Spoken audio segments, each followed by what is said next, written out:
अपने तबस्सुम टॉकीज को जरूर कीजिए सब्सक्राइब और बेल आइकन दबाना ना भूलिएगा। आदाब, नमस्कार, सत श्री अकाल। दोस्तों, मैं हूं शांग गोविल, आपकी अपनी तबस्सुम जी का बेटा, और आप देख रहे हैं तबस्सुम टॉकीज।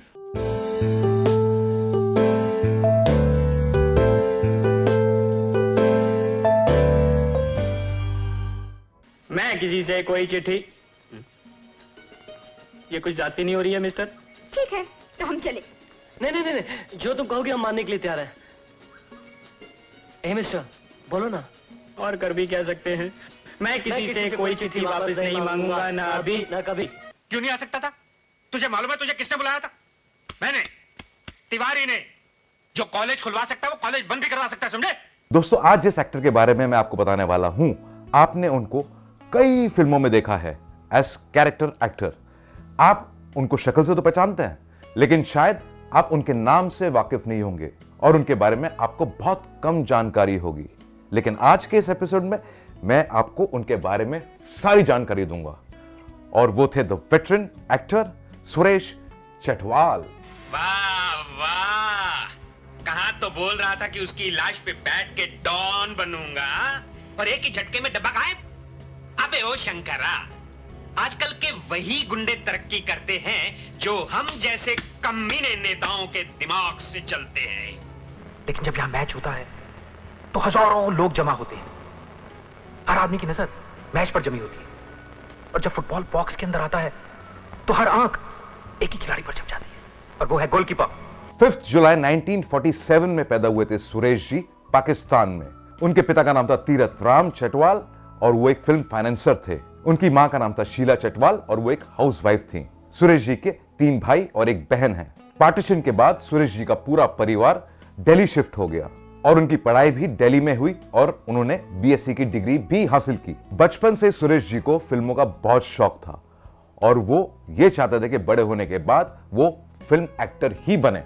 सुरेश जी बहुत हैंडसम थे और उनकी पर्सनालिटी भी बहुत अच्छी थी, इसलिए जब वो कॉलेज गए तब उनके दोस्तों ने कहा कि आप बहुत हैंडसम हो और बहुत अच्छी पर्सनालिटी है, आपको तो फिल्मों में हीरो बनना चाहिए। चुनांचे अपने दोस्तों के इसरार पे वो दिल्ली से पुणे आ गए और FTII ज्वाइन कर लिया, यानी film television institute of India 1968 में, और उनके बैचमेट्स थे जया बच्चन और डेनी डेनसोंगपा। सुरेश जी बहुत लकी थे। इंस्टीट्यूट में कोर्स करने के दौरान ही राष्ट्रीय बैनर ने सुरेश जी को अपनी 3-4 फिल्मों में साइन कर लिया, और वो फिल्में थी पिया का घर, मेरे भैया, हनीमून और उपहार। अबे उल्लू है तू उल्लू। मेरे सामने कोई ऐसी शर्त रखे तो मैं फौरन कह दूं। पैसों का ख्वाब छोड़िए साहब, लेकिन आप ये वादा कीजिए कि बीवी को जरूर उठा के ले जाएंगे। क्या कहा? I am sorry. ये फिल्में कुछ ज्यादा नहीं चली, लेकिन 1974 में उन्होंने एक फिल्म साइन कर ली एज पैरेलल लीड।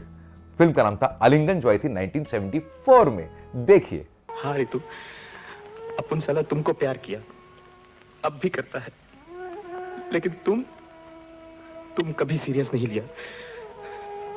खैर अपन का तो जिंदगी ऐसा है।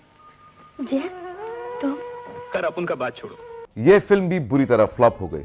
सुरेश जी अपने करियर को लेकर बहुत मायूस थे, लेकिन वो फिल्म इंडस्ट्री छोड़ना नहीं चाहते थे क्योंकि एक्टिंग उनका पैशन था। इसलिए उन्होंने फिल्मों में बने रहने के लिए सपोर्टिंग और कैरेक्टर रोल्स करने शुरू कर दिए, और वो फिल्में थी आईना, सितारा, स्वामी और मिली। मिली 2.5 मिनट से ज्यादा चुप रह ही नहीं सकती।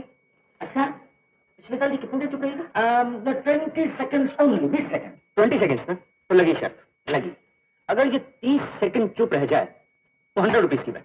100 rupees, okay okay. Suresh ji बहुत मेहनत और लगन से फिल्मों में काम करते रहे और उम्र बढ़ने के बाद भी कई बड़ी बड़ी फिल्मों में कैरेक्टर रोल्स निभाए, और वो फिल्में थी कोयला, करण अर्जुन, क्या कहना, मुन्ना भाई MBBS और भी कई फिल्में। अरे मेरा भाई तो आदि मुंबई को चूना लगा के दुबई भाग गया है। अब तेरा उसके साथ में क्या कनेक्शन था? अपने को कोई इंटरेस्ट नहीं, अपने को अपना पैसा चाहिए बस। लेकिन तुमने ही तो कहा था पैसे तुम्हारे भाई को दे दूं। मैं कुछ नहीं जानता, कुछ नहीं जानता, मुझे मेरा पैसा चाहिए बस। सुरेश जी बहुत वर्सेटाइल एक्टर थे।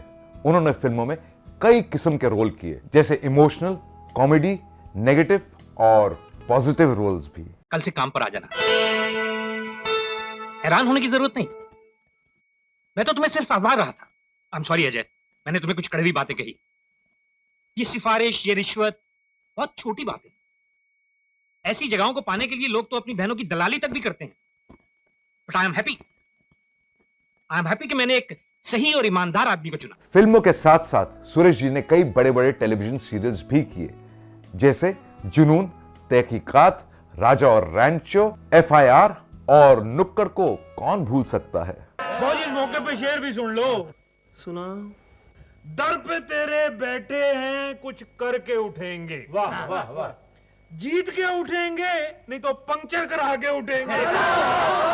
दोस्तों, मैंने भी सुरेश जी के साथ कई प्रोजेक्ट्स में काम किया, कुछ टीवी सीरियल्स भी किए। वो एक अच्छे एक्टर होने के साथ साथ एक बेहतरीन इंसान थे। मैं बेगुनाह हूं, इसलिए यहां बेखौफ चला आया। ये जानते हुए भी कि कानून किसी को माफ नहीं करता। जानता हूं, और ये भी जानता हूं इंस्पेक्टर साहब कि इंसाफ की चक्की चलती बहुत आहिस्ता है, लेकिन पीसती बहुत बारीक है। दोस्तों, हम आपको ये बताएं कि 17 नवंबर 1983 में सुरेश जी ने शादी कर ली। उनकी बीवी का नाम है श्रीमती उषा चटवाल। उनका एक बेटा है यमन चटवाल, और यमन भी एक बेहतरीन एक्टर है, और साथ ही साथ उसका रियल एस्टेट का बिजनेस भी है। यमन की शादी हो चुकी है और यमन की बीवी का नाम है ऋतु। सब कुछ बहुत अच्छा चल रहा था। सुरेश जी अपनी लाइफ से और अपने करियर से मुतमईन थे। वो चाहते थे कि वो आखिरी दम तक काम करते रहें, लेकिन हमेशा हर किसी की ख्वाहिश पूरी नहीं होती है। अचानक सुरेश जी की तबीयत खराब होने लगी। उनकी हेल्थ में कॉम्प्लिकेशंस होने शुरू हो गए। हेल्थ की कॉम्प्लिकेशंस इतनी बढ़ गई कि आखिरी दिनों में वो बहुत बीमार और कमजोर हो गए थे। और 28 मई 2016 वो भयानक दिन था जब सुरेश जी इस दुनिया को छोड़ के चले गए, एट द एज ऑफ 69।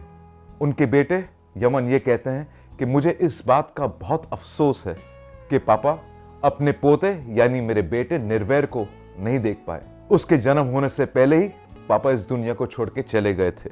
दोस्तों, इस पे मुझे एक शेर याद आ गया, जो बीत गए हैं वो जमाने नहीं आते, जो बीत गए हैं वो जमाने नहीं आते, आते हैं नए लोग, पुराने नहीं आते। तो दोस्तों, ऐसी बातें भी मैं आपको बताता रहूंगा। आप देखते रहिए तबस्सुम टॉकीज और करते रहिए सब्सक्राइब।